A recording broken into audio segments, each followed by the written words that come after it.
Deuteronomy Chapter 7, Destruction of the nations in the land. When the Lord your God brings you into the land which you are about to enter to possess, and removes many nations before you, the Hittites, the Girgashites, the Amorites, the Canaanites, the Perizzites, the Hivites, and Jebusites, 7 nations more numerous and powerful than you.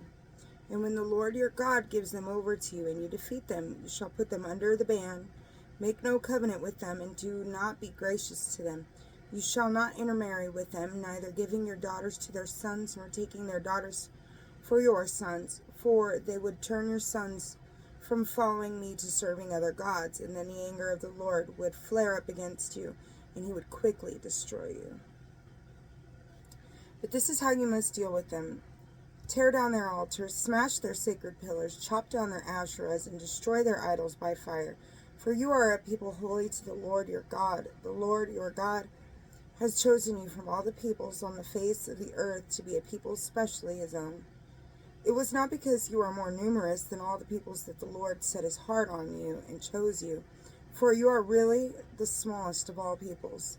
It was because the Lord loved you, and because of his fidelity to the oath he had sworn to your ancestors, that the Lord brought you out with a strong hand and redeemed you from the house of slavery, from the hand of Pharaoh, king of Egypt. Know then that the Lord your God is God, the faithful God, who keeps covenant mercy to the 1,000th generation toward those who love him and keep his commandments, but who repays with destruction those who hate him. He does not delay with those who hate him, but makes them pay for it. Therefore carefully observe the commandment, the statutes, and the ordinances which I command you today. Blessings of obedience.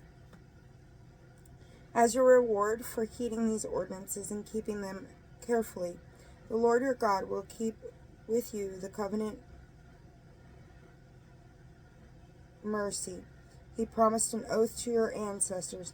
He will love and bless and multiply you. He will bless the fruit of your womb and the produce of your soil, your grain and wine and oil, the young of your herds and the offspring of your flocks, in the land which he swore to your ancestors he would give you. You will be blessed above all peoples. No man or woman among you shall be childless, nor shall your livestock be barren. The Lord will remove all sickness from you. He will not afflict you with any of the malignant diseases that you know from Egypt, but will leave them with all of those who hate you. You shall consume all the peoples which the Lord your God is giving over to you. You are not to look on them with pity, nor serve their gods, for that would be a snare to you.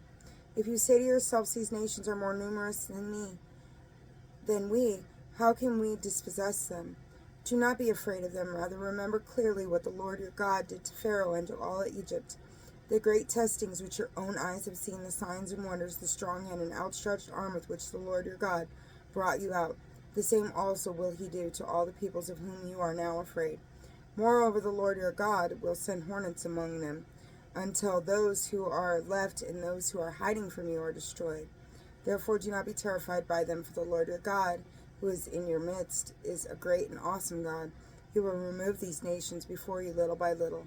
You cannot finish with them quickly, lest the wild beasts become too numerous for you. The Lord your God will give them over to you and throw them into utter panic until they are destroyed. He will deliver their kings into your power, that you may make their names perish from under the heavens. No one will be able to stand up against you till you have destroyed them. The images of their gods you shall destroy by fire. Do not covet the silver or gold on them, nor take it for yourselves, lest you be ensnared by it, for it is an abomination to the Lord your God. You shall not bring any abominable thing into your house, so as to be like it under the ban. Loathe and abhor it utterly, for it is under the ban. Word of the Lord. Thanks be to God. God bless you.